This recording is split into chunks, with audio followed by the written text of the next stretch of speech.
মুসলমান ভাইরা আমার, এ পাইকরতলির বাবারা, ফেরেশতারা চতুর সাইডে বেষ্টন করে রাখছেন। দুইটা হাদিসের ভিতরে দুই রকম বর্ণনা। একটা হাদিসের ভিতরে ফেরেশতারাদের সম্পর্কে বলেন, ফেরেশতারা ওয়াজ শোনা পর্যন্ত থাকে। ওয়াজ যতক্ষণ পর্যন্ত দিনই কথাবার্তা হয়, দিনই কথাবার্তা হওয়া পর্যন্ত তারা এখানে অবস্থান করেন।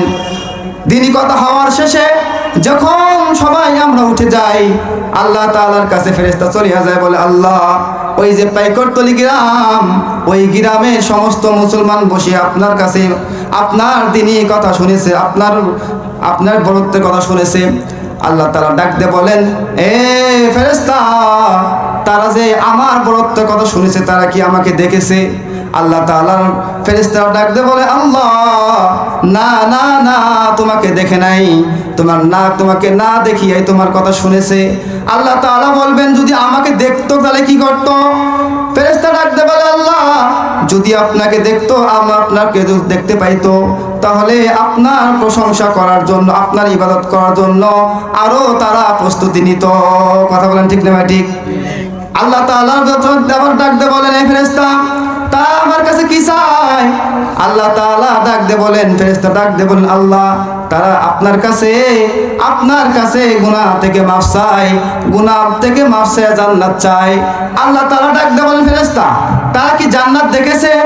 না না না, তারা তো জান্নাত দেখে নাই, জান্নাত কি জিনিস তারা জানে না, উলামায়ে কেরামের কাছ থেকে শুনেছে। এবার ফেরেশতাকে আল্লাহ তাআলা ডাক দিয়ে বলেন, এই জান্নাত দেখে নাই, জান্নাত যদি দেখতো তারা কি করতো? জান্নাত যদি দেখতো, দুনিয়ায় কোনো রকম আর কোনো কাজ করতো না, শুধু তোমার ইবাদত করতো। জান্নাত এমন মজার জায়গা।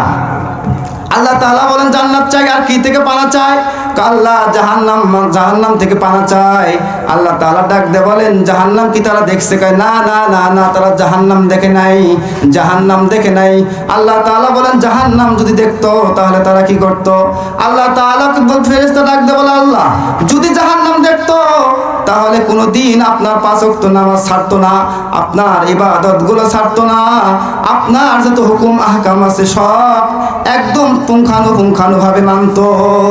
আল্লাহ তাআলা বলেন, হে ফেরেশতা, তোমরা সাক্ষী থাকো, এমন আদরের বান্দা, যেই বান্দাগুলা আমাকে না দেখিয়া, আমার জান্নাত না দেখিয়া, আমার জাহান্নাম না দেখিয়া আমি আল্লাহর কাছে মাফ চাই।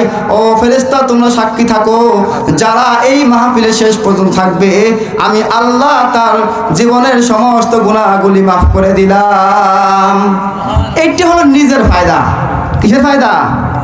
এটা নিজের ফায়দা। এই মাহফিলে হাদিস উল্টানোর ক্ষমতা নাই। বুখারী মুসলিম, এখানে সব তো ভেজাল বাজে, ওই বুখারী হাদিস কিনা, এই হাদিসটা বুখারী মুসলিমের।